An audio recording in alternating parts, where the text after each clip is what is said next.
Hello, friends. How are you doing, Missy? All right, how are you? I'm I am awake. I have espresso, and I'm ready to talk about EVPs and disembodied voices and any type of voice phenomena that you would dub paranormal. I'm ready. Are you ready? I'm ready.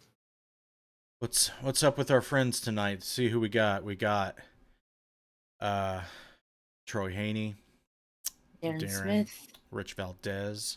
What's up, Rich? Going on, buddy? Yeah, I'm just gonna ease into this topic. We got 2 hours. I will start off by asking you how your day was. How was your My day? day was fine. How was yours? It was work. It was not as stimulating as you would like, but it was okay. It was good. You got to be thankful for what you get. If it everybody's healthy, everybody's alive. It was good. Didn't have to work too hard. I'm all right. So, this is the only day this week I was able to live stream. So you are getting a live stream today. I promised. What's up, David? I see you there. And we're going to kind of start over from the beginning of the topics that you usually see on Paratalk shows. I'm going to try not to be boring, but I'm going to be boring a little bit tonight. At some point, I'm going to get into very techie subject matters about voice phenomena and how you apply science to it, and that's the topic. But it doesn't have to be strictly that. We can talk about how we look at voice phenomena not using science. I do want to kind of get into our cyclical research about, clairaudience and how we've captured some pretty crazy things, albeit rare. I have been wowed a few times during our investigations when it comes to someone with clairaudience hearing something and then actually capturing it. That is what gets me excited.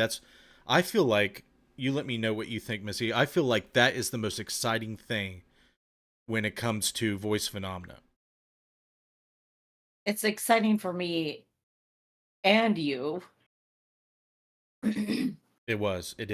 It is exciting. So, uh, I think everybody is on the same page with EVP being something that everyone really tries to research and investigate. I this chat overlay is driving me crazy. I got a white background and white font, and I hate it.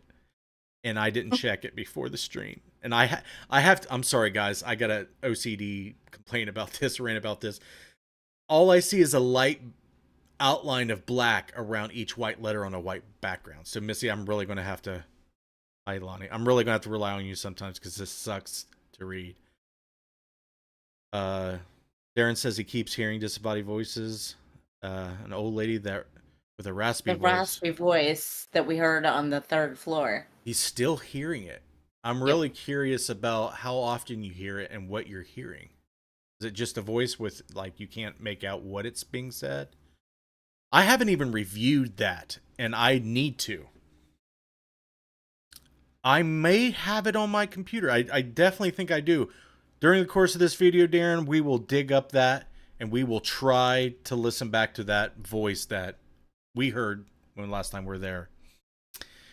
Rich says he's learned over the years playing brown noise in the background tends to help disembodied voices to come through. We definitely have tried that. I have personally tried that. There are some cons to it. We can get into that later. That's actually a good idea to talk about that part of it, Rich. I wasn't planning on talking about that, but I think we will because that definitely is a theory that is plausible. But like I Darren said, there's said cons. Darren said mumbling, and it happens occasionally. I'm trying to remember exactly what we heard. It wasn't mumbling. No. Um, it just sounded like straight up talking, like a short phrase, if I remember right. Hi, Holly. Thank you for joining. So, like I was saying, everybody tends to gravitate towards EVP research. Um, as you can see up on my screen here, let me know if this text is big enough for you to see. I'm sorry that I got low production value on this show. Just give me time. I will get it better, but we're going to do some screen sharing here. Um, we're going to go over some kind of like Oxford definitions and general definitions of what this, that, and the other is. And I'm kind of going to give you my take on maybe if it's the same as the general definition of things we're talking about, or maybe it be different. And I want to know what you guys, how you guys define the things we're talking about, because that matters. Because what we lack in the paranormal field is unity in how we describe and define things. And the reason why that is important is that if everyone sees things and describes things differently, it's really hard to come to a consensus to how things, come to be, how they manifest, how they can be explained, how they can be understood. So if you look up this definition of the scientific method, at the core of biology and other sciences lies a problem solving approach called the scientific method. The scientific method has 5 basic steps, plus 1 feedback step. Number 1, make an observation. You can't start trying to methodically understand and explain something through experiment without making an observation. So once you've made an observation, ask a question. Okay, form a hypothesis or testable explanation. So this is where a lot of folks in the paranormal field tend to get tripped up. And if you see something that needs to be read, Missy, just jump in, interrupt me rudely. Okay. So I'm doing that. So a hypothesis is an idea, okay, that can be tested. It's a concept that can be tested. So if you go to someone's house, or if you're sitting there watching TV or whatever you're doing, and you hear a voice come out of thin air, there's no source of the voice anywhere to be found. Okay, it's just a voice out of the thin air. You're like, okay, that's weird. That's not normal. What is that? That's a general question. Even more specific question would be, is that grandma?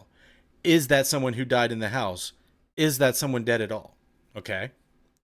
So you take those questions, you try to find one that you really want to sink your teeth into, or maybe one that is more easily testable, and you form a hypothesis around it that you can test. Okay. And you want to make a prediction based on this test. So the prediction would be, if there is, the question is my house haunted by someone who is deceased? All right. So that's the question.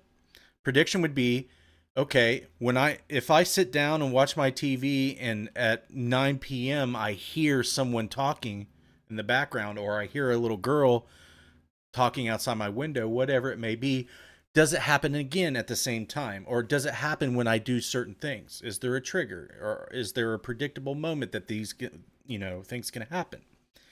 So you test that.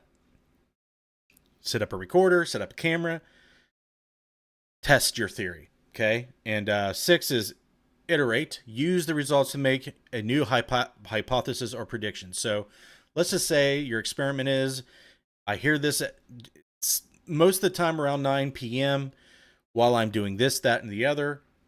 I'm going to set up my equipment. I'm going to observe to see if it happens again the way I predict. If it does, great. You try to replicate. If not, you adjust. Maybe it's only on Tuesdays. Maybe it's only when I'm depressed. Maybe it's only on a certain date. Maybe it's only in the spring. You have to really methodically go through all these different ideas and test each one. And if you start making predictions and replicating them, having good results, then that's a scientific process of explaining when things will happen. That's just one step. Is there anything that we need to address in chat yet? No. Okay, by all means, people, please ask questions, make comments on what I say. I agree, I disagree. What about this? What about that? That's why we're here tonight, because not only am I interested in knowing what everyone thinks about voice phenomena, is how they approach investigating it, and how they define it, and how they test it. Okay? So what I like to do is I get all techie. Let's just say voice phenomena is a thing. Okay? It's a thing. It happens. We can predict it. It's replicable. Okay? How are they doing it? what is the mechanical process? What is the physical process in which it creates the voice? That is what keeps me up at night. Okay. So we'll get into a couple ideas that I've tested over the years and still test to this day. If you go to interfacedeath.net, which we will right now, while we can. TJ Sheldon just asked a question. Okay. She said, what would you call a situation in which you hear a voice calling your name, but the voice is that of someone who is living, but miles away? I heard my grandpa one night, but I was in Colorado and he was in Tennessee. That's weird. That's real weird. So there are explanations, possible explanations for this. It is possible that is an auditory hallucination. But I feel like that explanation can be easily figured out if it is or not. Usually when you hear someone call out your voice, especially a voice you recognize, okay, when you dream, your subconscious and other layers of your consciousness are up front and your main primary conscious state is no longer. In my dream research, what's interesting, and I'll draw the parallel here, is that they say, which I find is true most of the time, the faces of people in your dream are replaced by people you know, their faces.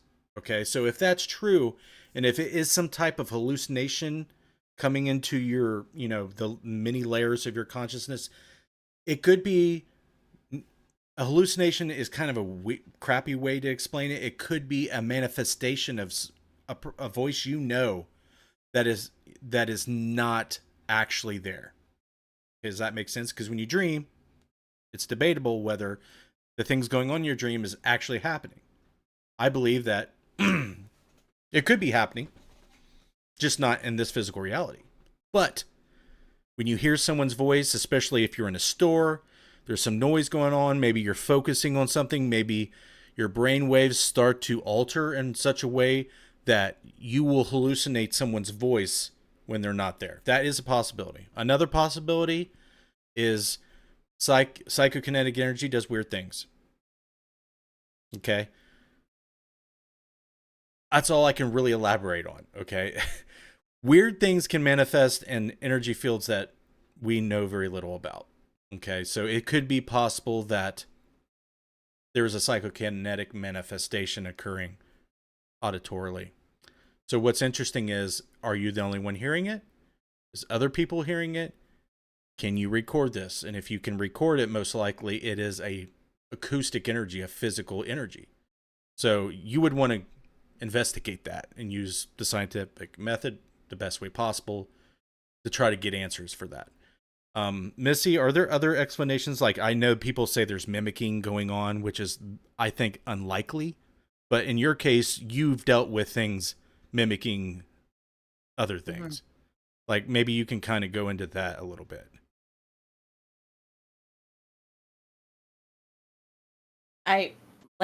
Even last night, I was laying in bed and I could hear Casey yelling for me. But I could also hear him snoring upstairs. So, what was that? Was that psychokinetic or was that a mimic? Were they just mimicking Casey's voice? Right.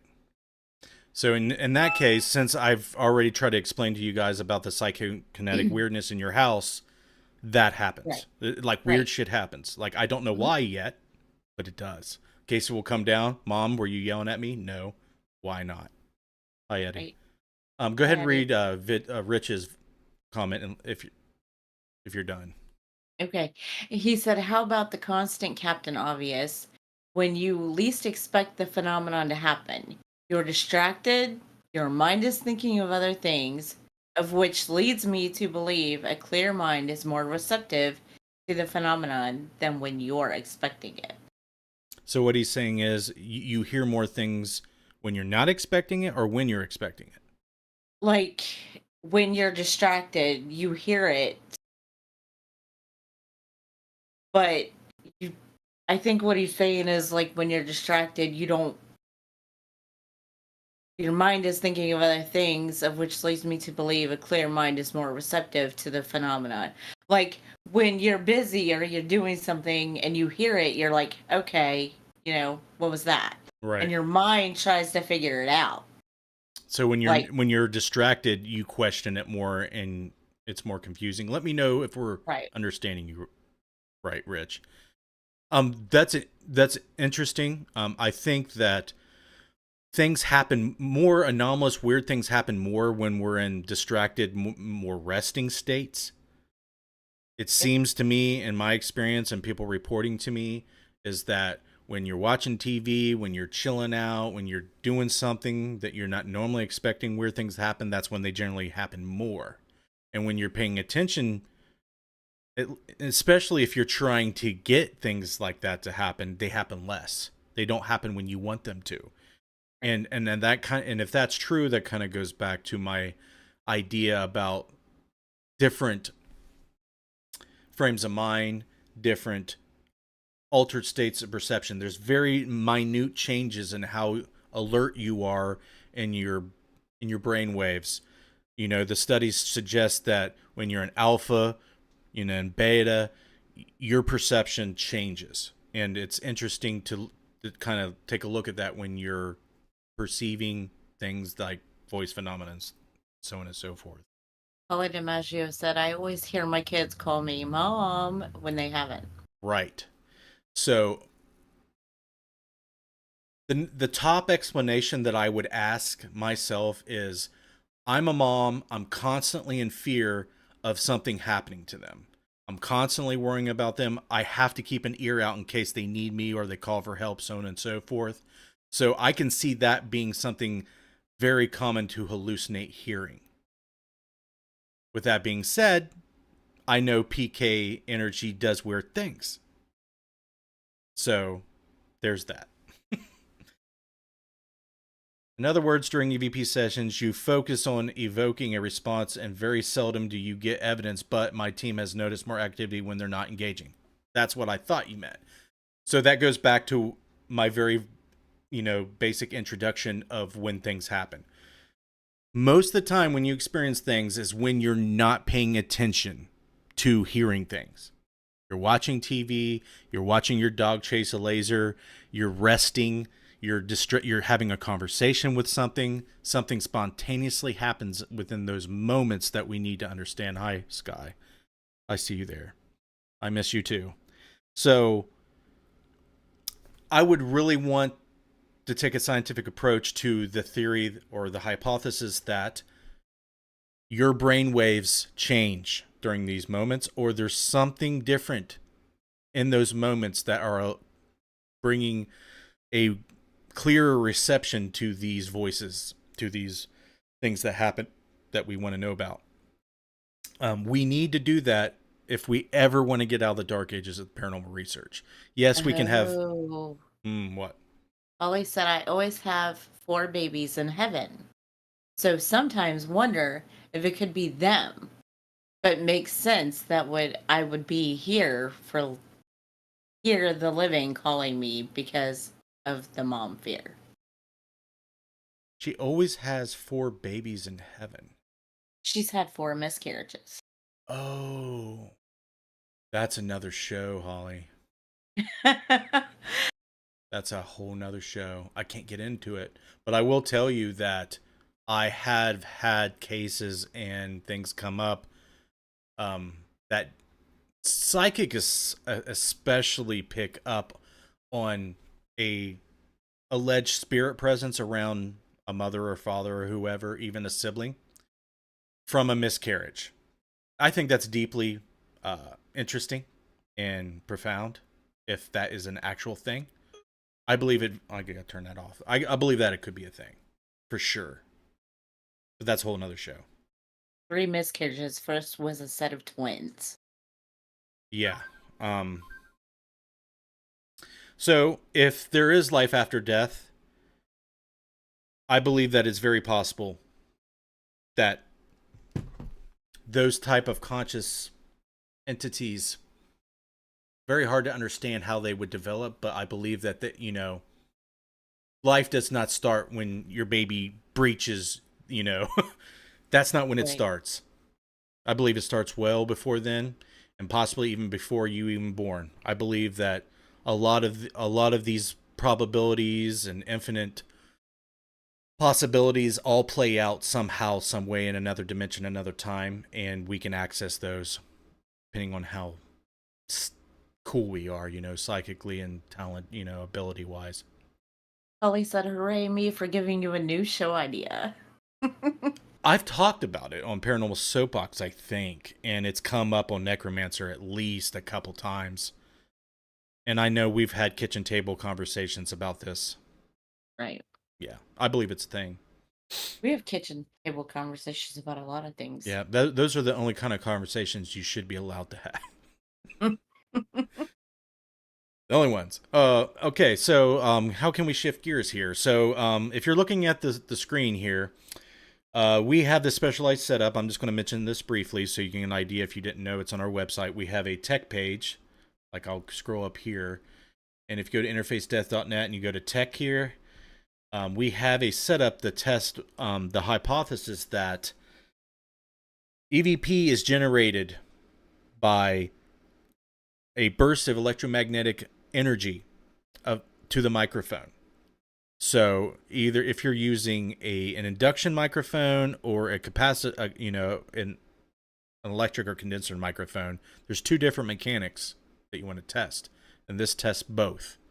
If you look here, that's a MagCheck 95. It's a scientifically calibrated EMF sensor.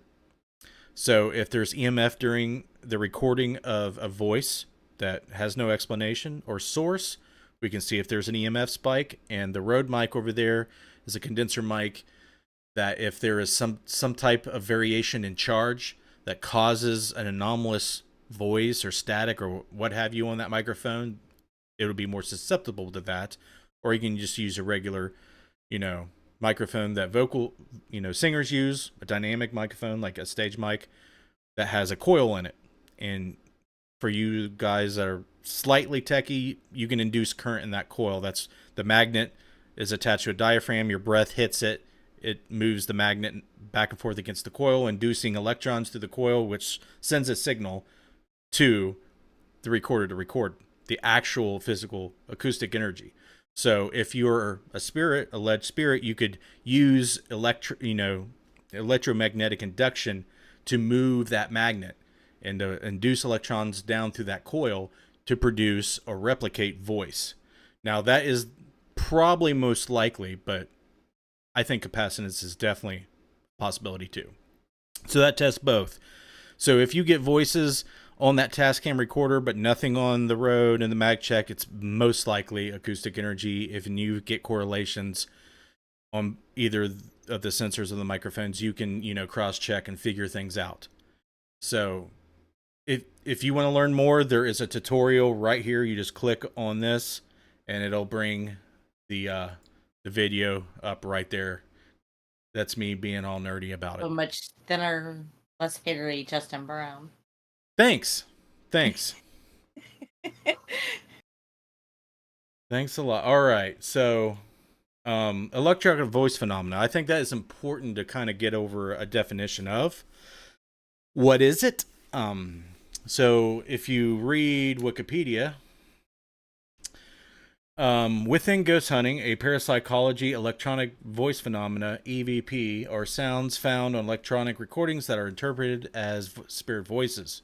Parapsychologist Konstantin Radiv, who popularized the idea in the 1970s, described EVP as typically brief, usually the length of a word or short phrase.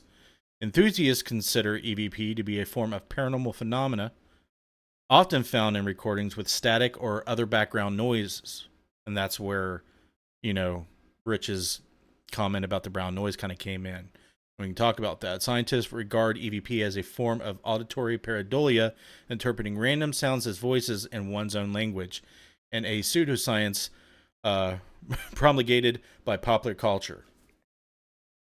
Prosaic explanations for EVP include apophenia, which is pareidolia, perceiving patterns in random information, equipment, artifacts, and hoaxes. Okay, so if you look at one end of it, it's basically what I've heard from the general consensus of the paranormal community is I hear a voice on my recorder that I didn't hear when I was recording it. And so they dub it EVP, which is a huge mistake. This is just my opinion. You should never assume anything like that. And I'll tell you why. Your memory sucks. Okay. When you're recording, you're not trying to remember to hear every little noise that can be interpreted as anomalous, and you do not hear like your recorder hears at all. It's not even the same. So you can misinterpret a lot of things or not remember a lot of sounds during the recording that you hear on the recording. Okay? That's the biggest issue I have.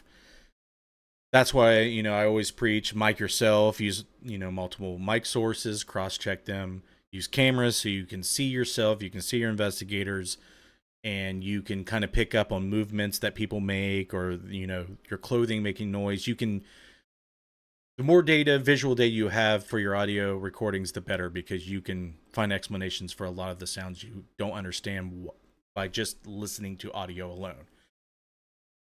That is very important. Okay. Jump in if you need to, Missy. Okay. And I think we all know that I hate cheap recorders. I hate the RRDR60. It's the worst recorder ever to use. You would be better using a tape recorder from the 1970s. You would be better off using a reel-to-reel analog audio recorder from the 60s than the RRDR60. I promise you. But that's just my opinion. The reason is sample rate, the low quality is bad. It only records when you make noises. You can't hear anything in a real time pattern. That's really bad. And that's all I got to say about it. But let me know what you guys, how you define EVP. Kind of put in the comments what your definition of EVP is. Please don't allow what I just said to influence your answer. Try not to. It's very important that we all see how we define it and how you kind of classify EVP. And kind of let me know what the difference between electronic voice phenomena is and something like a disembodied voice or an actual voice. Like they're either called DVPs or AVPs. I know the paranormal field loves their acronyms. Yeah, the DR60 is low quality and I can never understand what is being played on them. It's rough. Real rough. Beardless Justin Brown. Yeah, my daughter, it's just, I can't remember what you look like without a beard. And every time I see a photo of you without a beard, it's weird. I guess I got to keep it now, right? Or my own children won't feel. Don't recognize. Yeah, they won't feel comfortable around me.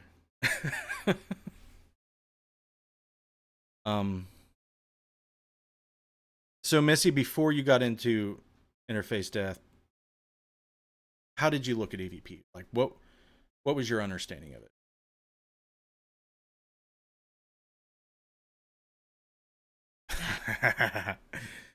That's what you get for being on the show. I'm going to ask you questions from time to time, just so I can stop talking for 5 seconds. I don't know if I even answered that question because I don't really know. Okay, here's a better question for you. Kind of, because we're going to switch gears into the whole psychical research behind clairaudience and how it can manifest physically. Like when can you remember hearing voices from people that aren't there? Oh, I was 9. Hey, Stuart. You were 9. Yeah. You remember what you heard? No. What do you remember other than hearing strange voices that you didn't know? It scared me, and I didn't know what it was or where it came from. And I was 9. I was a 9-year-old Aries, so I just ignored it. What do you mean by 9-year-old Aries? I was bullheaded. I never listened to anybody. You couldn't tell me anything that I would listen to, so I just ignored it. So just like now. Yeah. Just that you're not little, you're old Mhm. Aries. Yeah. Oh. I So never so I never when shared. so when did you start coming up with ideas about what the voices were? When I met you. No way. Yeah. You had an idea about what they were I before me. I You're ha not fooling me. I had an idea, but I had no I couldn't give you an explanation for it. Now, you had a belief that they were spirits. Yeah, When did that but start? well, when I heard my grandma talking to me. Okay. Obviously, she's not alive anymore. When you hear her voice, you're like, oh, you're asking yourself, is that her? Yeah, I heard a female blouse in the schoolhouse at I don't know how to say that village. She said what only one word, and it was not me nor the other female that was with us. Heard her with my own ears, and Ace also heard her because he saw the look on my face when I heard her. She said, I heard a female voice. Oh my God, I can't type. Hey, man, it's getting late in the day. Interesting. I heard a female's blouse in the schoolhouse. I heard a female voice Okay. in the I was like, schoolhouse. it's like you could hear real good if you're hearing blouses. Like real good. Like too good. That's like way too good. That's better than me. Like, I would hate to be married and hearing that good. You'd be listening to every gurgle of intestine and everything else, all the kids screaming. Hmm. So it sounds like Holly is hearing a lot of stuff. I, at a young age, heard things, but I blocked it out because I thought I was insane. Very first, I remember this like it was yesterday. I'm outside playing in, rural Ohio. I lived on a cow farm. I'm looking towards the barn, and all of a sudden, I hear a stadium full of whispering. It's like an auditorium of people whispering. You couldn't make out anything what they were saying, but it was loud. But they were whispering, which I found was weird. Like, why are you whispering loudly? So, and but it didn't have, and it's not a normal thing for me. Most everything that I experience in that way, with the exception of, actual voices that I can record, is very far and few between. But how I do it is it enters into my mind. I don't hear it as a voice. It's a thought, but the thoughts come to me as spoken word. Does that make sense? Yeah. But that could also be interpreted as you manifested it. Sure. Yeah, I totally am. Totally. I'm not saying that. I'm not really trying to focus on the source. I'm trying to articulate how it's coming to me. Like I don't. It's like not hearing a voice in my head or outside of my body. It's a thought. Like mostly everything is a thought to me, Right. and it's it's like on the cusp of imagination. It's in the realm of my imagination. Like I could argue that it's everything that I pick up on or experience psychically in quotation marks is in that realm of imagination. And what I find fascinating is, one end of the spectrum, someone can it's like a straight up voice that they're hearing right next to them or in the distance. Okay, it's outside of them, and it's like they're hearing it. That's how you explain it, right? Like you Hmm. hear it. Yeah. Me, it's just like someone put a thumb drive into me and downloaded the words in my head. Wow. I don't hear, it's not like hearing it.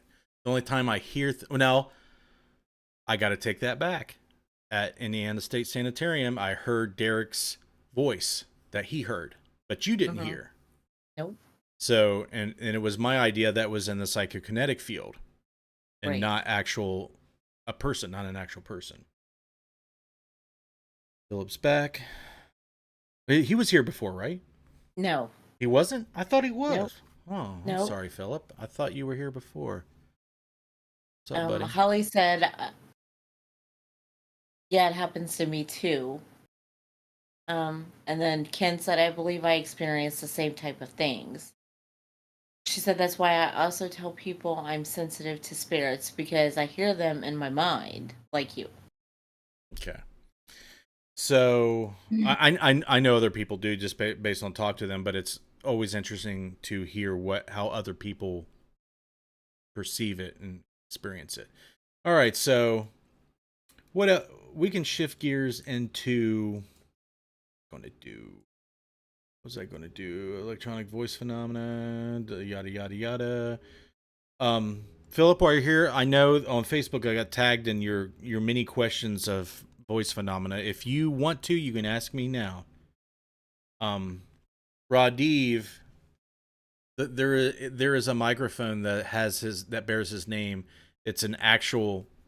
It records no acoustic energy whatsoever, and it's only electromagnetic. And it's like an induction microphone. So if anybody has used one of those, let me know. I'm curious to see what you have gotten from it, because I have really not gotten anything from it. Let's see. I know that Rich brought up white noise and brown noise. I will talk about that. I do feel like you can be susceptible to pareidolia while listening to white noise unless it's really loud and clear. That's the con of using white noise, in my experience. I only hear bras. What? That's why I also tell people that I'm sensitive to spirits, because I hear them in my mind. I only hear bras. Is he talking about the She, blouses? yeah, he was Okay. making fun of Okay. Holly. What about pink noise? So all noise is there. The issue is trying to. Here's the thing about the mind, and I know you've heard me talk about it before, Holly. The mind is an expert in trying to hear, see, and interpret patterns. And when you're being subjected to white noise, which is all types of noise all at once, random noise, your brain tries to see patterns, hear patterns. You try to see patterns in photos, you try to hear patterns in noise and audio recordings. So that's why you see dinosaurs and bears in the clouds. That's why you see faces in wood grain. Your brain is geared and designed to recognize those patterns for survival. Okay, from childbirth, it is hardwired in your brain. You cannot help it, but you can determine whether it's anomalous or not.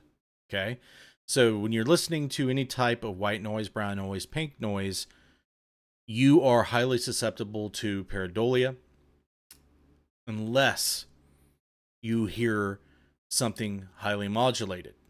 Okay. Um, I have an example on my YouTube channel all the way back in, I think, 2015 of the very first validated, modulated EVP from white noise coming out of a spirit box. Let me know if you've listened to it and watched a video. We may watch it right now if you Oh, want. Holly said white noise hurts my ears, It's not cool to listen to. which made me giggle because it takes me back to Rhodes Hotel Mm-hmm. and the Yeah. Estes method as you were trying to conduct it. I'm yelling. I, Hurts my a lot of ears. people who are like Estes method priests and believers, like hardcore believers, hate me. They hate me. I'll go to Paracons and be like, "What do you think about the SLS camera?" I'm like, and I tell them, and they're like, "Well, you're wrong." I'm like, "Okay, I'm sorry, I don't agree. I really am." Taylor Punk. So yeah, Spirit Common Frank's box. Got to bring up spirit boxes, right? Hi, Jamie. So when you're listening to spirit boxes, you are just trying to get your brain in the mode of pareidolia. You're listening to, you're sweeping stations, getting audio bits, and the little bits that you can kind of piece together to make out words and phrases. Or you might catch a whole word from a radio station and it might seem coincidental or relevant to your conversation you're having with alleged entities, spirits, whatever you want to call them. It's real bad. So if you go to go to my YouTube channel and we type in Spear Box. I am not going to go like huge. Oh, it was a live show that I did. Playlists. Let's see here. I think it was one of my to one of these. I'll find it. If it goes through painstaking methods on how to validate spirit box voices to see if they're actually manipulated or not. Go ahead. Philip Gibson said, in other cultures, they claim that when you fall asleep, you leave your body and astral travel. Mm-hmm. My question is, do you believe that during our EVP session, we could also be communicating with those who may have entered into the sleep state and are astral traveling? It's as plausible as hearing the voice of someone who's deceased, in my opinion. It's just as possible as that. So, but it's more testable. So you should be excited about asking this question because you can apply science to it. And here's how you do it. So, first you want to get a control group and you want to start training them how to do lucid dreaming. And the reason why you want them to be lucid when they're in their dream state is so they can agree on certain things to say outside of sleep and then do them lucidly in their dream state as this an experiment. You want to control this. So you want to say, this is what I had predetermined to say in my dream. So you get a group that can do lucid dreaming and to do those things, which is very difficult. It's highly difficult, but you can do it. So your observation is, I hear a voice. Your question is, are these people that are asleep projecting their consciousness as voices to my own? And I'm hearing them. The hypothesis is, are these people that are asleep astral projecting? So you test those things. Those people say, okay, I'm going to say, Philip, can you hear me? If you can, answer yes. On this day, at this night, at this time, you set up this experiment. And if those things come across as you predicted them, then you start, collecting supporting evidence of this happening. And that's how you would begin to do it. And then you would have to adjust based on your results, just like the scientific method suggests. However, go ahead. Go ahead. Oh, and if you wanted to do the other experiment with deceased people, you would have to go into hospice, for example, right before they die and be like, okay, look, Joyce, I know you're on, your deathbed, but if you agree to do this experiment, here are some words that I need you to say to me after you have figured out that you have passed. And here, there's going to be code words. It won't be like easily common words. It'd be like, obscure words that, that you could say in a certain sequence in order to prove whether that actually came from that person. Okay, are you following me? So once they have passed, you do experiments. Your prediction would be, okay, Joyce will tell me, I am here and give you the random sequence of words just so you can prove, and you would need to replicate that over a case study of, multiple people in hospice. Okay. And I've talked about this with Don, um, which is something I hope he does. I hope he does. So those are two ideas. Holly asked, she said, what if we are talking to that are on another universal plane and they think we're dead and vice versa? There's no way to test that, but it's a cool idea. Metaphysicists would tell you, yes, that's possible. Damn you, Clayton. What did he ask? He said, code word, your mom's beef and cheddar. Yeah, stuff like that. I'm just going to let the chat do it. I'm not going to do it. I'm going to be professional. I got to hold this together. Behave. I think it's cool. On the live stream, it looks like me and you are sitting right next to each other, leaning down, looking at the same monitor. That's pretty cool. I know. All right. So I know I'm trying to find this video. Where is it? Where did I put this damn video at? It was in the... You know which one I'm talking about? I got the two spirit boxes and I synced them up, and it was really, really painful. I don't know which. Uh-oh. No, don't play that. It's not in there. It was a live stream. I really don't think it's going to be in there. Josh said, I'm not a fan of well-behaved Justin. Well, you know what? His mother is. I'm sorry. It doesn't have to do just with my mom, which I do agree with her. If I want to be taken seriously and I want others to take me seriously, it's a good idea to filter yourself to be less offensive to those who don't want to hear, mom's beef and cheddar and so on and so forth. You know what I'm saying? Please. What's up, Matthew Benton? Did he say on Facebook he was going on his 20-mile hike today or tomorrow? I don't know. He might be hiking right now, holding his phone. That'd be pro. I'm trying to find this video, and it makes me really mad that I can't find it easily.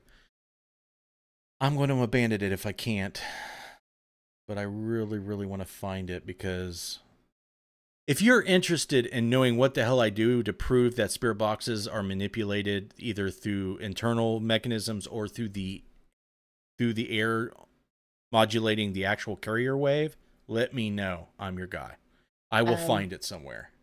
Paula DiMaggio said beef and cheddar, question marks. Don't ask. Don't you do it. No. Don't ask. Don't you do it, Holly. You private message Derek Schreiner right now and you ask him. We don't know what he's talking about. And then Josh said, I understand that there's a time to misbehave. Yep. 3:47 a.m. That's when no one's around but Josh, Missy, and Derek. Sometimes Jess, sometimes Christy. And unfortunately, my kids. I'm sorry, kids. And a lot of espresso. I don't know if this did anything. I wish I had a maid come bring me coffee. All right, so the Spirit Common Frank's box thing. It's in the conversation. But look, it's paranormal researcher Ben Radford writes that Frank's box is a modern version of the Ouija board, also known as the broken radio. We've had him on plenty of times. So, oh my God. Oh God. If it's naughty, don't read it out loud. Just let them do their thing. I'm just gonna let Derek talk. Yeah, just let him do it. We don't have anything to do with that. So, if you have any questions about spirit boxes, let me know. I'm kind of glaze over it because I tell you what, it's very hard to do science with it. But if you want to know how, let me know and I'll dig up that video and send it to you. I have it somewhere on my YouTube channel. It's just hard to find it. on the spot. Interest in the 21st century and late 20th century. In 1982, Sarah Estep founded the American Association of Electronic Voice Phenomena in Severna Park, Maryland, a nonprofit organization with the purpose of increasing awareness of EVP and of teaching standardized methods for capturing it. Standardized methods of capturing it. I am listening. Estep began her exploration of EVP in 1976 and says she has made hundreds of recordings of messages from deceased friends, relatives, and extraterrestrials whom she speculated originated from other planets or dimensions. Okay. That is a huge, huge claim. The term instrumental transcommunication, ITC, was coined by Ernst Sinkowski. Is that right? In the 1970s to refer more generally to communication through any sort of electronic device such as tape recorders, fax machines. Fax machines? That would be sick.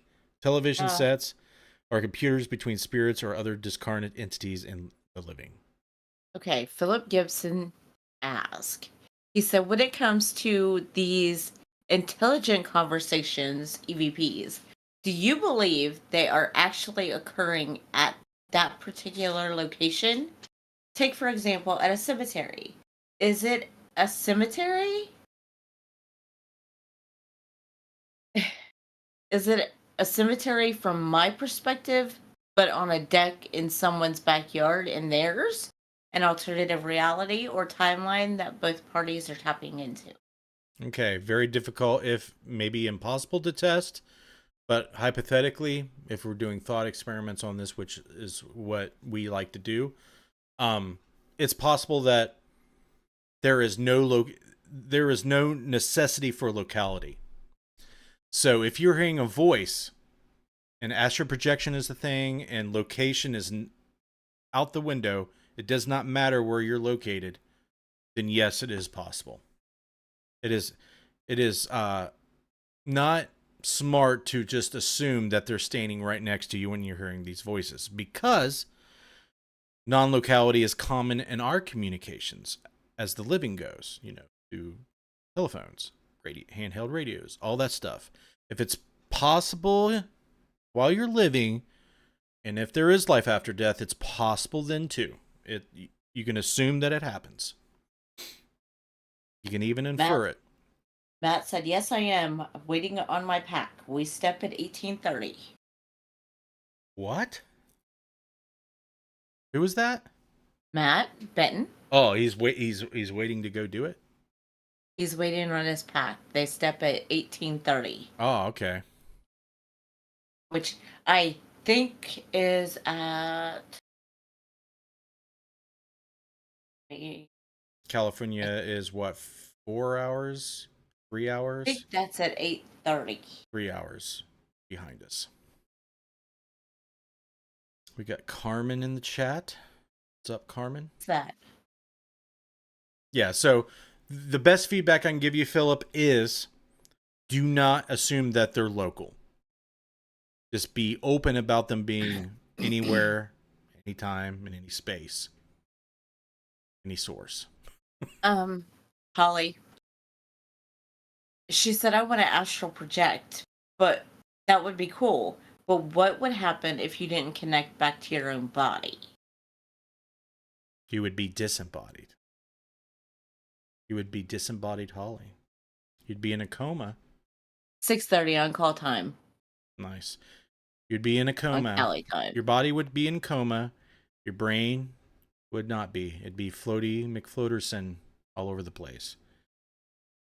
Thanks, Heath. What's up, Arden? She's here.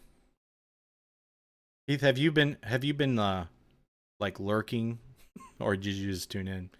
He was on Facebook earlier. Oh, okay. We got Yvonne. Send all your friends to YouTube. Make it more people. Make it more people. So yeah,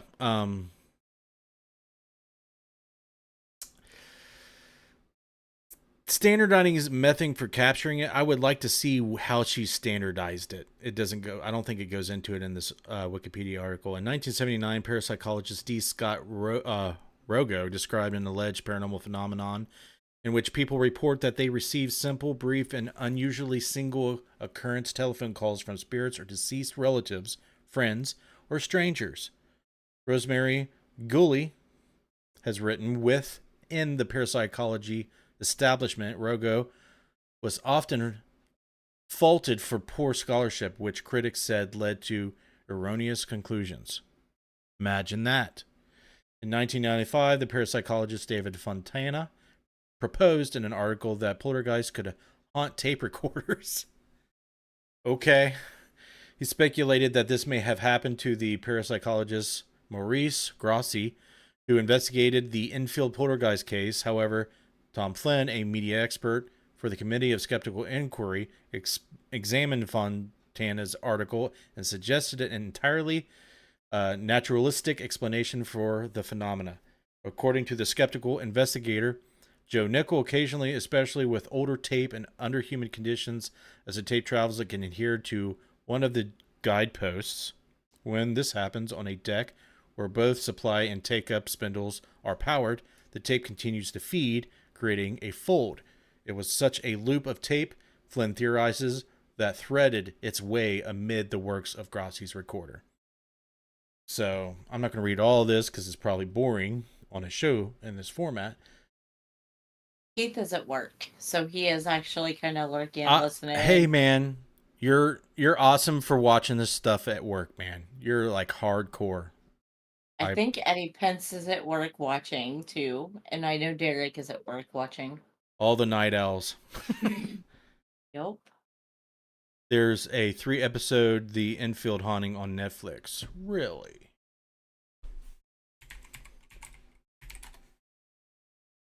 Really, you say?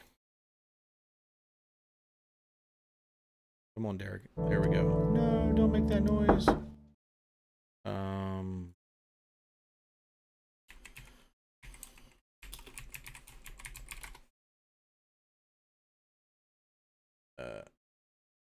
We're not. What's it called? What is it called? He said Enfield haunting. A hauling. Enfield hauling? Maybe he meant haunting. Maybe he meant haunting. I typed in Enfield haunting. He said, or maybe Amazon. I'll get rid of haunting and see if anything pops up. Doesn't look like it.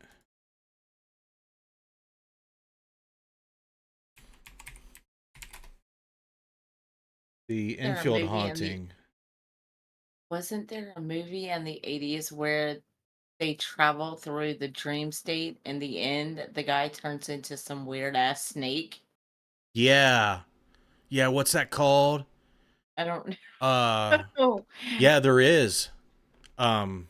Shit, what's the name of that movie? Shit. Cape Fear?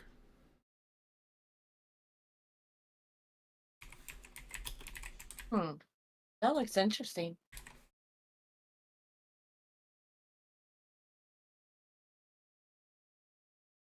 Think it's Cape Fear? No? A convicted rapist? No, you're no, that isn't. No.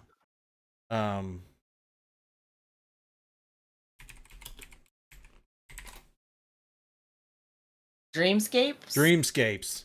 I put Mindscapes. Dreamscapes.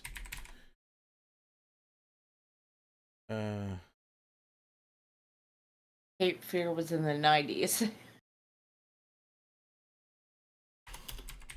Now you got me wondering. Dreamscape. Yep. Dreamscape. There's the snake. Dennis Quaid.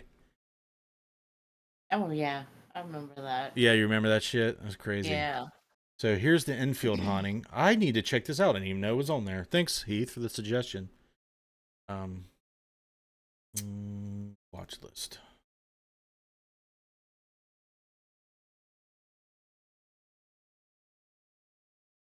All right. You can just send it to me too. Okay. Or after you watch it, I'll watch it. I won't. There are a number of simple scientific explanations that can account for why some listeners to the static on audio devices may believe they hear voices, including radio interference and the tendency of human brain to recognize patterns in random stimuli. We already talked about that. Psychology and perception. Let me know if you want me to read this because I've said it a bunch of times, but if you're just new listening, I don't even have to read this off. I know exactly what it says because I am a psychology nerd.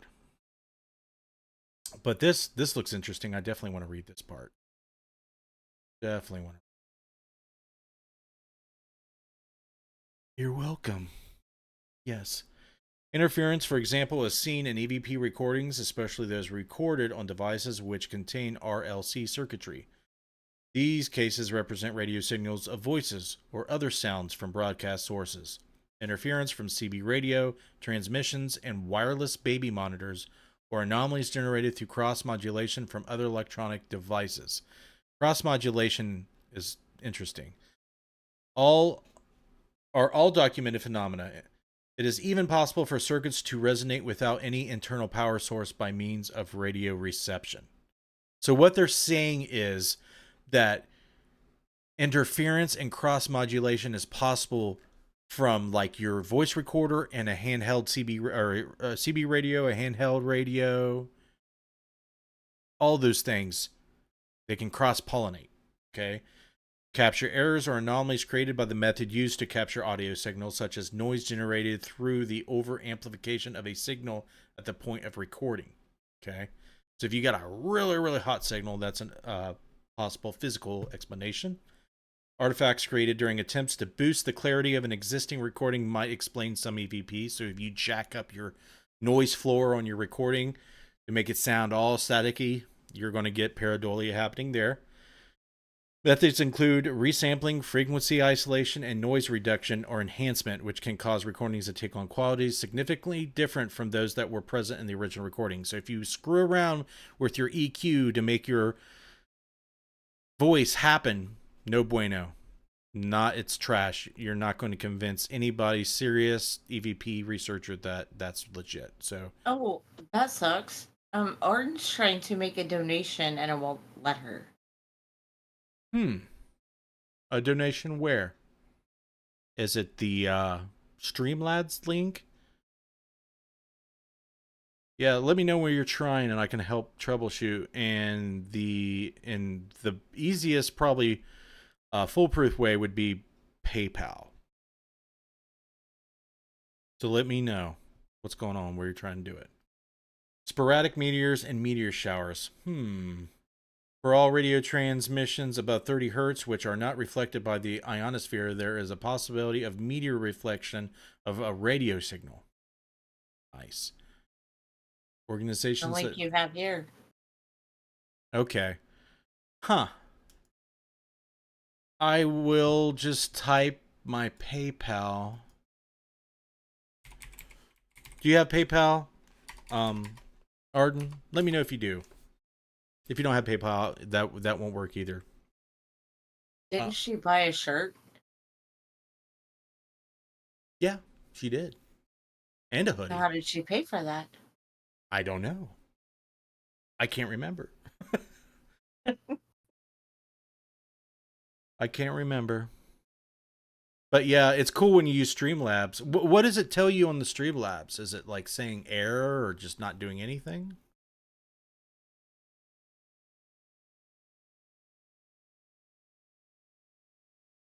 I Huh. do, Justin, but something is messed up with it. Oh, okay.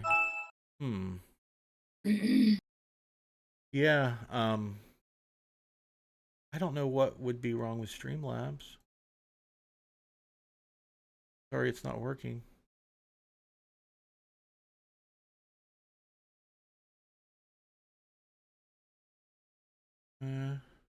Donation settings. Everything is connected. Huh. So It's not doing anything when I click on donate. I'll copy the link straight from Streamlabs and put it on there, but that's probably the same one I posted. There might be something bugged out on it. I logged into Streamlabs. I'm on the donation board.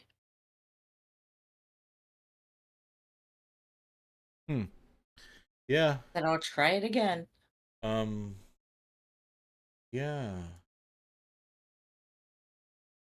I guarantee you're on the donation board.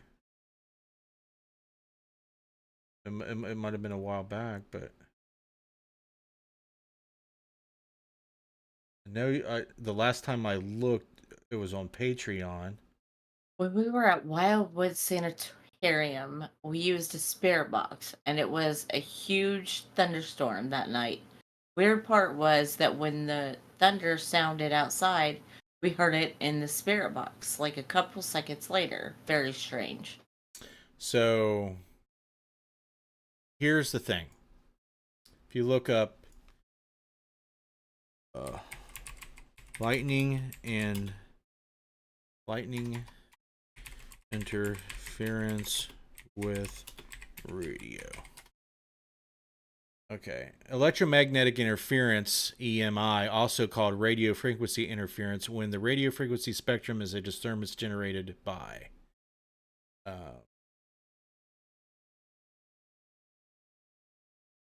Okay, you can look this up, but I'm going to tell you what happens. So when they first started creating the radio, they started with amplitude modulation, which is AM, right?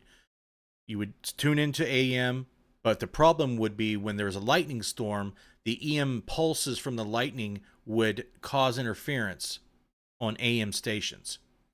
So they switched to FM because it's way less likely to be interfered with using EM pulses from lightning strikes. But it's still possible.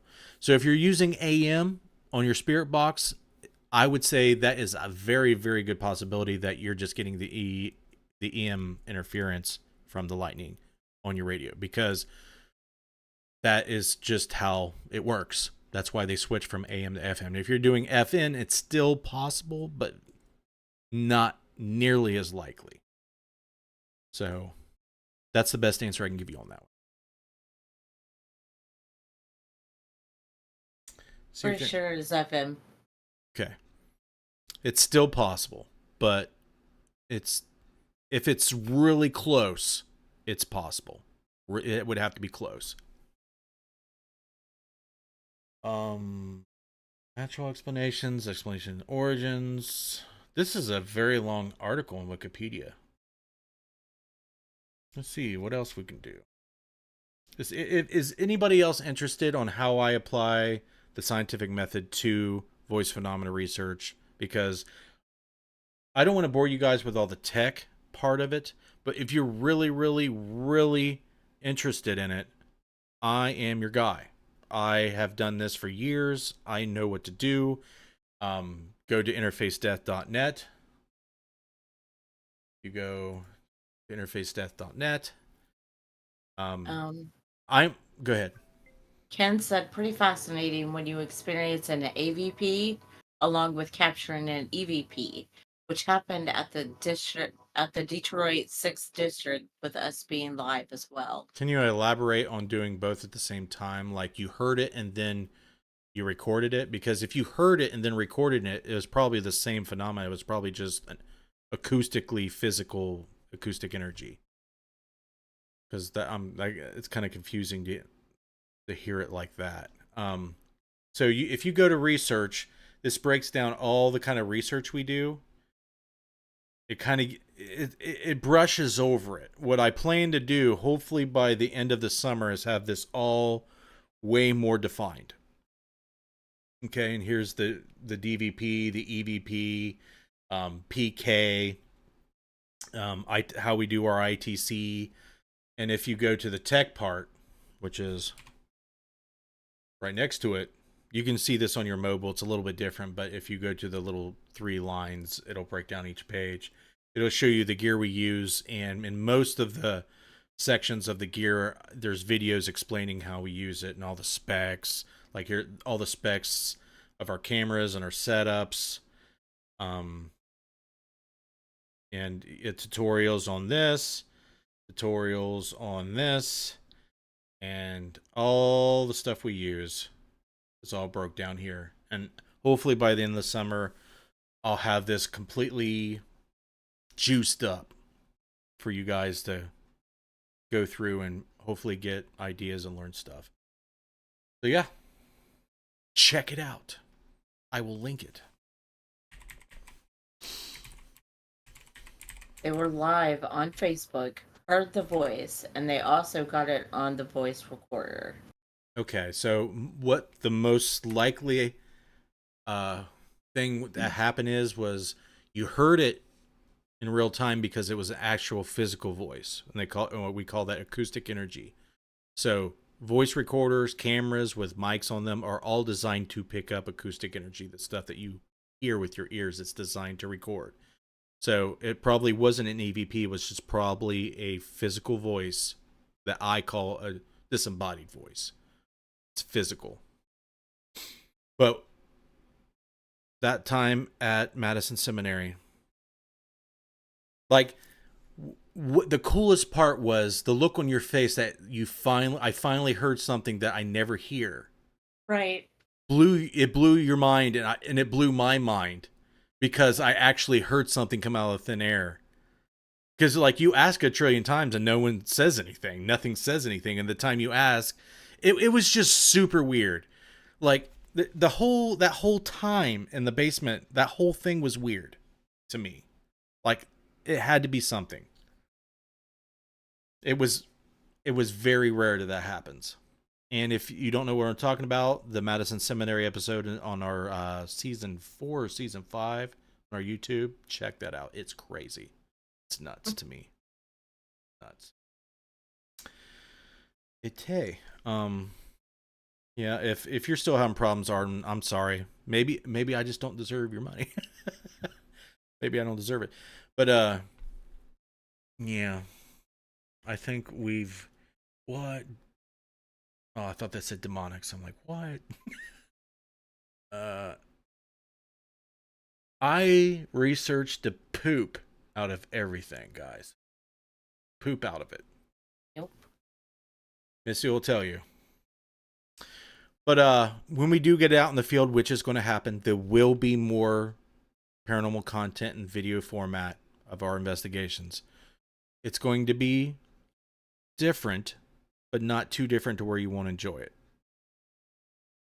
I do want to scale back the tech and gear that Missy and I use, and everybody for that matter, but mostly me and Missy, so we can kind of explore any potential psychic abilities and investigate them without us being distracted with operating all the shit.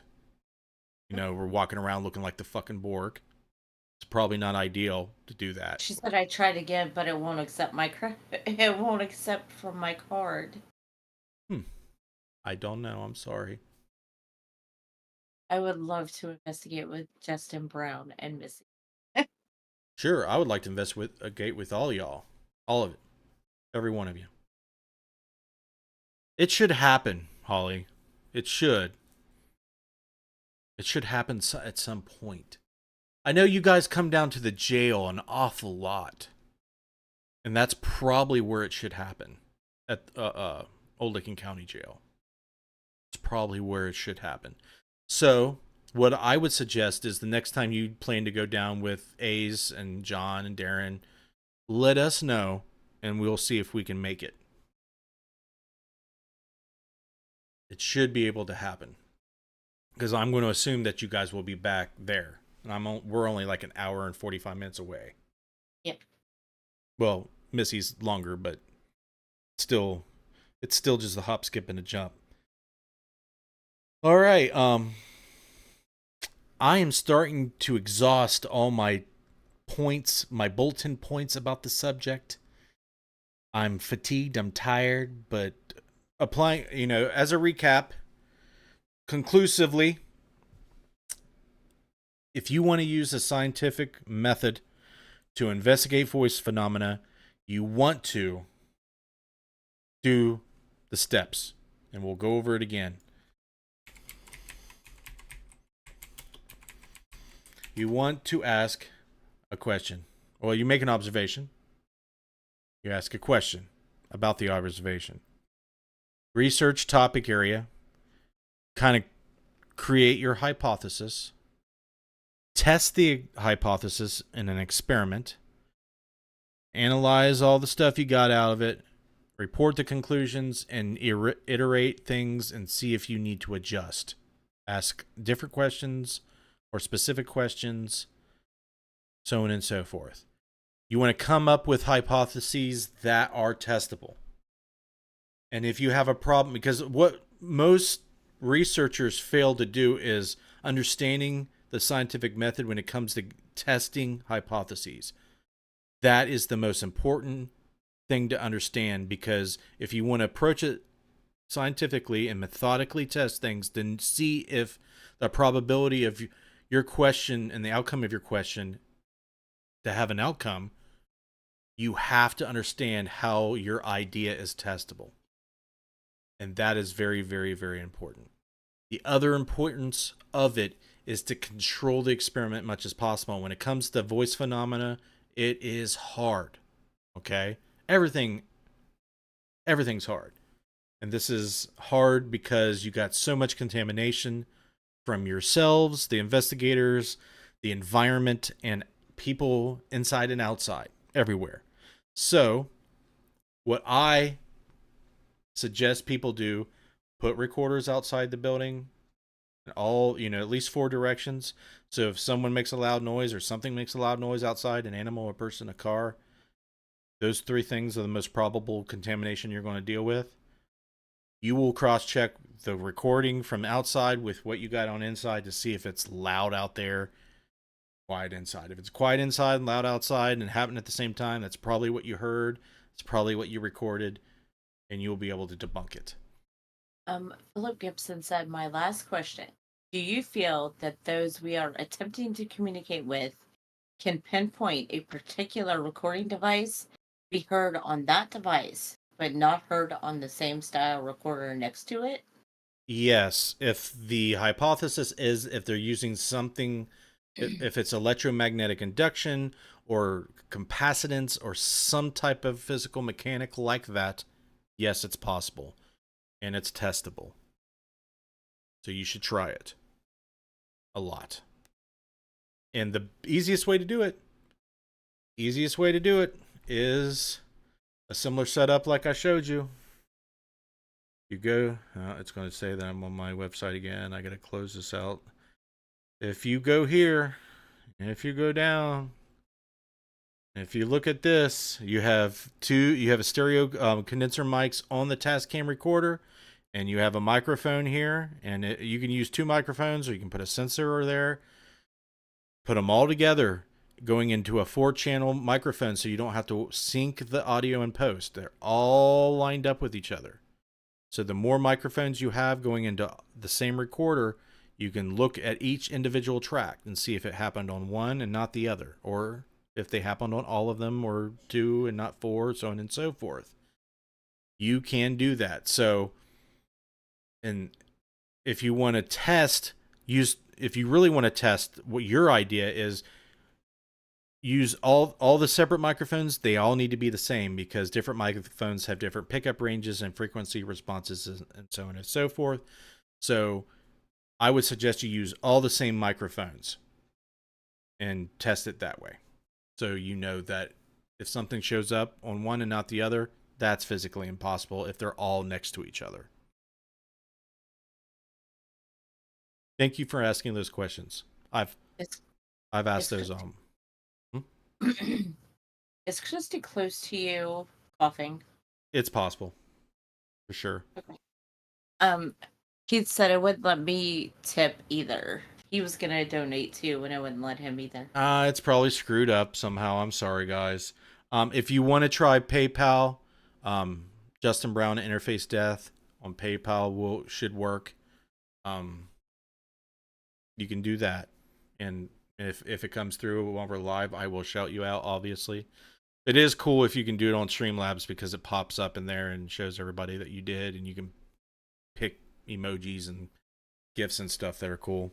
I know when Uh, Jen, Raw 7 used to do it. She used to pick evil ones, and I'd have pentagrams and demons pop up in my stream. I'm like, what the hell? Oh, I got a kick out of it. That sucks that people want to donate and it doesn't work. That's not ideal. No. That's sucky. Yeah, I don't see why it doesn't work.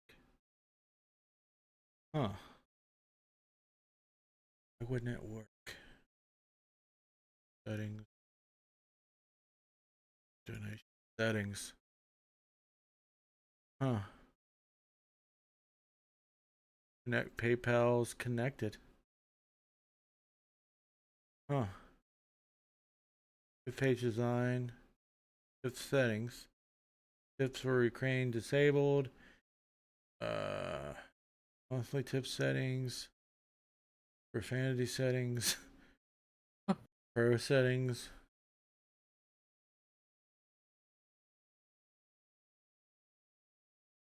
Yeah. See, it was working back in 2020. Jesus, that's a long time ago. Um huh. Currency USD, tip login required. Nope, that's not max message length, suggested tip, tip minimum, maximum tip. Is that 0? Uh-oh, that might be it. So we'll just set that as at 100 and we'll see if that works. Were you using tips presets? Tip memo. Um, Philip Gibson said, awesome. Thanks for the awesome input, Justin, on all of my questions. It's much appreciated. And thank you, Missy, for feeding Justin questions. A great team and a great episode. It's very invigorating. Thanks, man. Thanks for coming. I plan to have much more you can tune into. Main site design, we don't need to deal with that. I saved save changes. Okay, try it one more time. Maybe maximum tip was set to 100. That's the only time the maximum amount that can be tipped based on my currency setting. Set it to 0 if you do not want the limit tip. If you do not want to limit tip amount, so yeah, 0 should be fine. Heath Edwards say, did you say just the tip? Did I, Heath? Or do you wish I did? So I can't figure out what's wrong with it. Because credit card.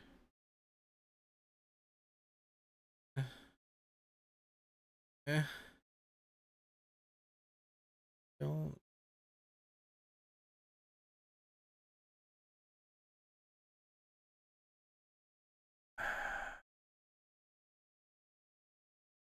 I think. How did I set this up? Tips. Like I forget that they changed everything on Streamlabs so much. I can't figure out.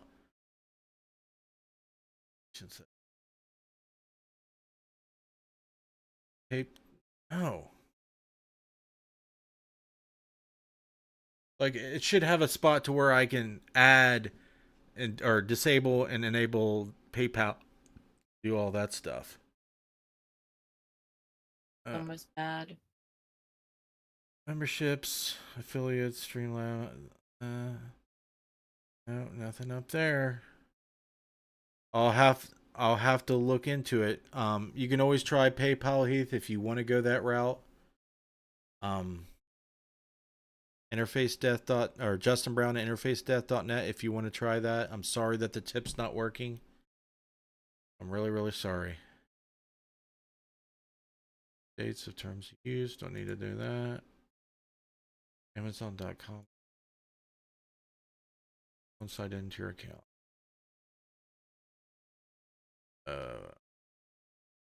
902, Google Chrome, Windows Desktop. It was you.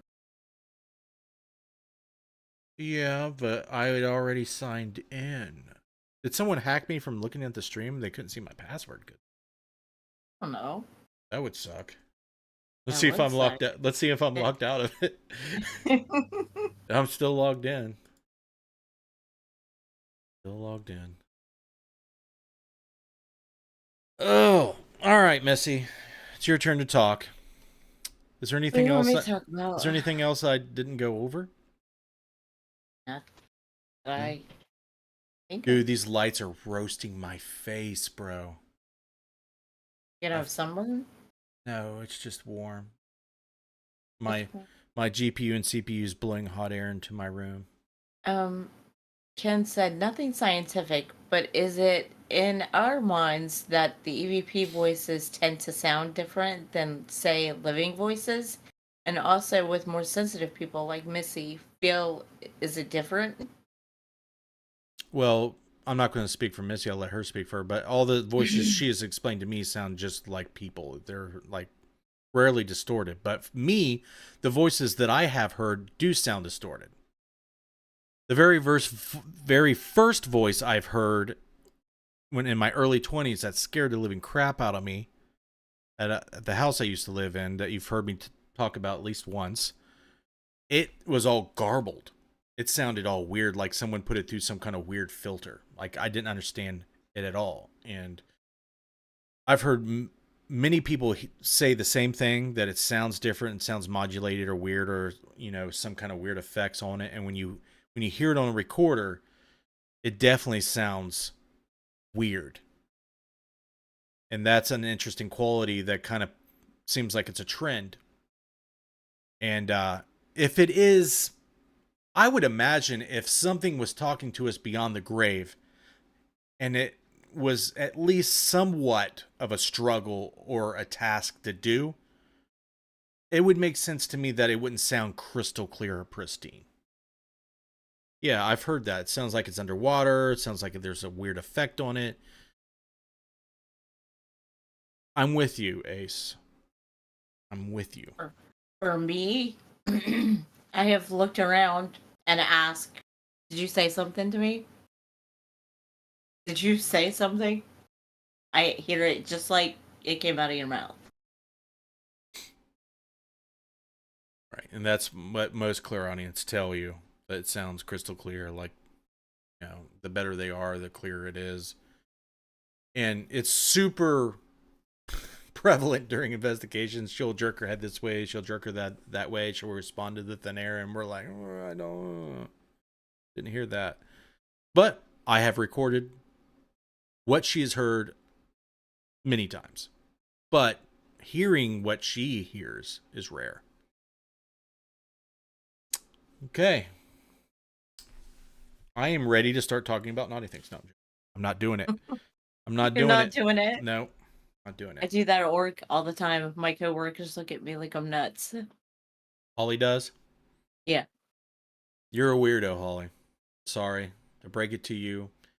You're a weirdo, and they acknowledge it, and that's why they do that. You should go He in said, there. thanks. Interesting. No, Holly, I can't. I'm a changed person. Until you walk up to his kitchen table and sit down. Yeah, on the show, I'm trying to clean up the show. I want it to be serious. I want it to be not naughty. I want people to tune in and take me seriously, because I take the subject matter seriously, even though after talking for an hour and a half about this in depth like I am, you become fatigued, you run out of stuff to say. So we can shift gears off topic. What do you want to do? You have questions, more questions? I have more answers for you. Do you got questions for Missy? Do you want to, ask me questions that are off topic? That goes for you too, Missy. Anything in the weird in the house happening weird still since I left last time?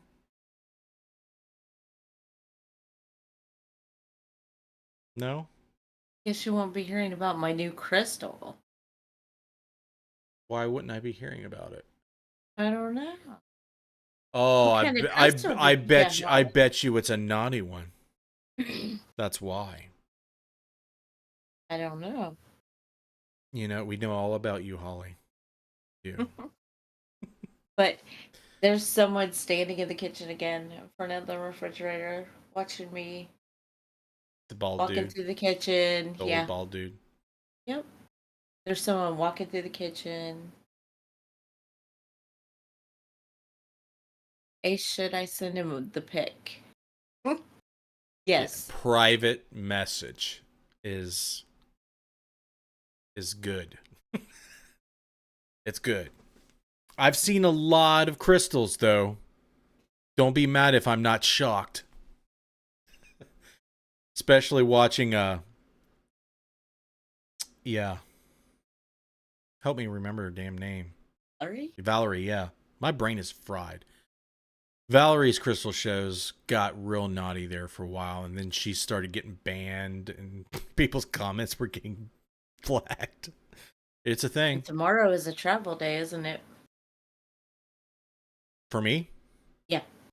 we go up to Columbus Thursday, Friday, and Saturday for some tournament games. She's having a college coach come watch her play. Oh. Yeah. It is Thursday. I mean Friday. Shit. Friday, Saturday, Sunday. That's what I said. Tomorrow is a travel day for Yeah. you. Not Thursday. Staying corrected. It's Casey's Friday. He's off tomorrow.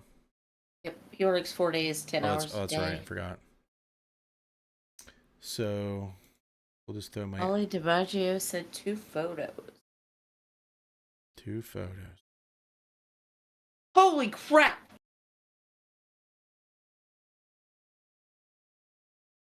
Don't show. Don't do it. Oh no. Oh my god.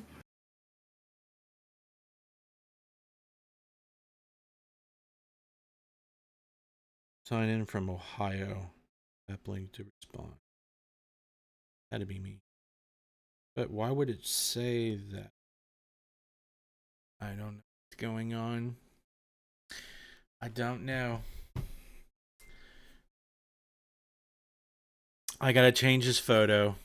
Jess is most likely not going to be back into the paranormal, so I have to take her out and then show me and Derek bearded. I'm going to put a beard on Missy so she matches. And yeah. I think it's huge. I sent it to the team chat. Okay. I guess I have to look now. Look how short your hair is. I know.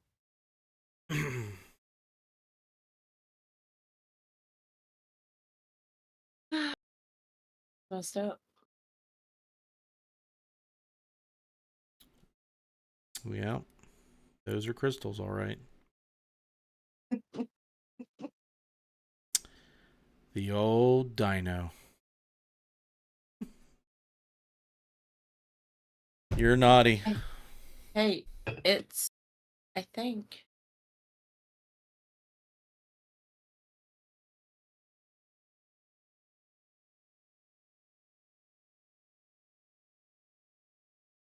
You think what? Oh no. I think You're supposed to be entertaining these folks, not looking at our five, phones. 5 years ago today, we were getting ready to put out the doc for Crybaby Tunnel. Ah, see, we used to do things. Two things. We will do them again. I promise. Do them again. Do them. Well, Yeah. if you guys don't have any more questions, we'll probably cut it short a little early tonight.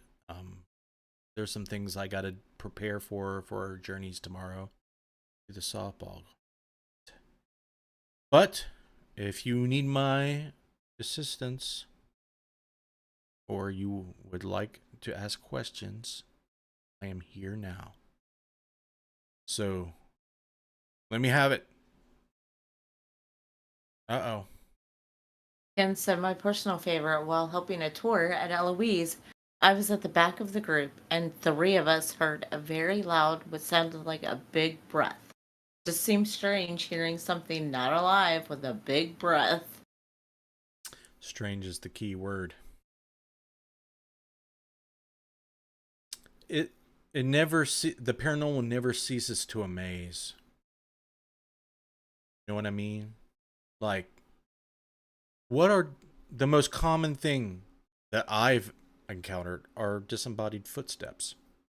What are the footsteps? Where are they coming from? Is it some kind of, just recorded sound in the environment that you hear? Probably the most likely answer if it's actually unexplained footsteps that you're hearing. Is it? Is it residual? Yeah, that's what I mean. Is it like a recording? Or Yeah. is it the actual feet of ghosts hitting the floor, which doesn't make sense to me? But neither does voices out of thin air. How are they making those voices? Explain that. Like making, some type of force, invisible force to make it sound like a footfall, okay. But a voice without a body, without vocal cords, without anything, explain that. How do you explain that? And he's talking about breathing. How do they freaking breathe? You know?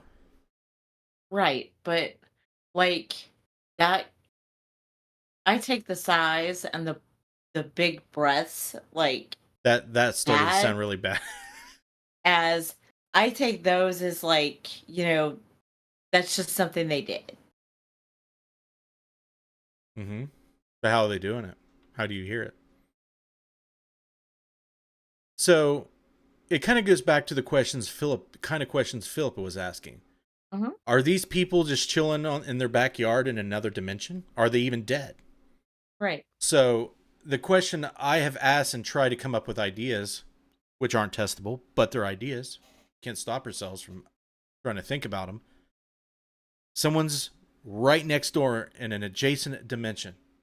They're not physically in our dimension, but somehow, some way, that energy is tunneling and permeating the barrier, the veil in between.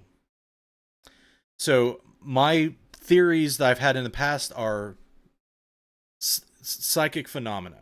Okay, I believe psychics, for lack of a better term, metaphysicists, whatever you want to call them, can thin that veil and take it down. Like my Yeah. mom, for example, she can take both worlds and put them together, Yeah. or take down the barrier if that's what it is. Okay, there might be other stranger things happening to where the energy from that where they're at is coming through some membrane into ours. But it makes sense to me that we can perceive these things with states of perception and consciousness that aren't a normal mode of sensing. Okay, there's got to be modes of sensing, hearing, smelling, seeing, all those things from other places that we do not comprehend yet. Will we ever? Yeah. Possibly. But it's possible that we won't. But there is something going on. What that is, I don't know. We just got to keep answering the questions and find ways to test them if they're possible to get to the bottom of it. And that's the whole idea of the show. How can we test these things? What equipment can I afford to get the best results and the best data for these tests? Hi, RJ. Long time no see. RJ Murphy? Yeah. What's up, buddy? I hope you're doing well. Thanks for dropping in. But it's so important. And standardizing these practices so we can all collaborate. We're doing it all the same way. We share all the same ideas about how we research, about how we acquire the data, about how we analyze it, about how we assess our tests and draw conclusions from them. It's, Uh, Holly asked, "What do you think that is the difference between psychics and sensitives?" psychics have a understanding and control of what they're sensitive to, and sensitives lack the the control and the knowledge and the skill that comes with it. What do you think, Missy? Yeah, I know So where it's coming from. I know how to block it if I choose to block it. not always. Right. Like I said, if I choose, um, Sometimes you get sniped. but like we'll walk into Walmart and I know where this pissy ass energy is coming from, for lack of a better term. And Derek is standing there like, get me the F out of here. Like, get me out of here right now. I don't know what's wrong, but I'm pissed and I need to Yeah. get here. So an analogy would be you got two dudes or two girls or a dude and a girl, it don't matter. And they both can throw hard. They throw a baseball hard, very fast, 100 miles per hour. One of them can throw a 100 mile per hour strike, and the other one can just throw it 100 miles per hour, but can't aim it for shit. That's the difference. Right. Um, Ken said, damn, I must be getting smarter because I am really following you this evening. Hey man, I'm trying to communicate. I'm not trying to talk over people's intellects and everything. I think it's important to just try to use verbiage and language that people can understand. I didn't use the word quantum yet. I try not Thank to God. use stuff that's crazy and out of control. And Holly wants to know if you think a person can be both. So some days you can be on point, some days maybe not. So sure. So we like, as humans, as people, we like to label things. We like to believe, have a strong belief that we are things. You know what I mean? So we have a tendency as people to label and judge things in certain ways. Like, oh, she told me something I don't, she has no idea that she should know. She's got to be psychic. That's the explanation that we give. We label people like that. But what's realistic is that people go through their days and their lives with varying degrees of sensitivity and know-how and focus and attention. If that makes sense. So one day you may be just like razor sharp. I know what's going on. I know what this is. I have a strong confidence about it. I have control. And other days you may walk in there and you're just an open wound and that's it. You're just being bombarded by all this stuff. You can't stop it. You don't know what it is and it's overwhelming. Or maybe it's not. But I don't think anybody should frame themselves as one thing or the other all the time. That's just not how the world works, really. You wake up. Hmm? Some days you wake up and you only have 10% to give to the world. If that. If that. So, and then other days you've got 75, 80, a better grasp on what you're doing and where you are and Hopefully you you know where can't. you are all the time, Missy. Well, yeah. But you know what I'm saying.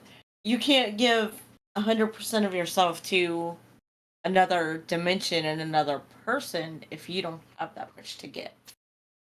That's right. Especially if you can't see that person. Right. I'm mad that your camera is not perfectly focused on your face. It should do better. It should do better at its job. I'll have to get on a call with Derek to see if we can figure out how to manually focus it. Missed all you guys, doing much better these days. Heading to Tombstone, Arizona this year. Going to try and introduce my wife to the paranormal world. And at a minimum, a little bit of history. Exciting stuff. Ease it in. Like, I'm curious. Is she a believer? Has she had experiences? Or is she completely like, I don't know what you're talking about. That's weird. Or fake or whatever. I am curious how that subject goes at the dinner table. Because I'll tell you what, when me and Christy first met, we were both in the same boat. On the fence. Nope. She's on. Well, it's better than being on one side of the fence. The side that matters. Well, I mean, I guess it's better than being on one side of the fence and refusing to come over. Mm-hmm. Exactly. So What maybe you can push her over. what frustrates me is people that are skeptics because they have not explained or experienced the it. I wish they would just have the experience, so at least they would have, okay, maybe there's something going on. You know what I mean? So another huge problem is that people who do fully believe in the paranormal, it doesn't matter what you say, what you do, they won't sway, they won't scrutinize, they won't question.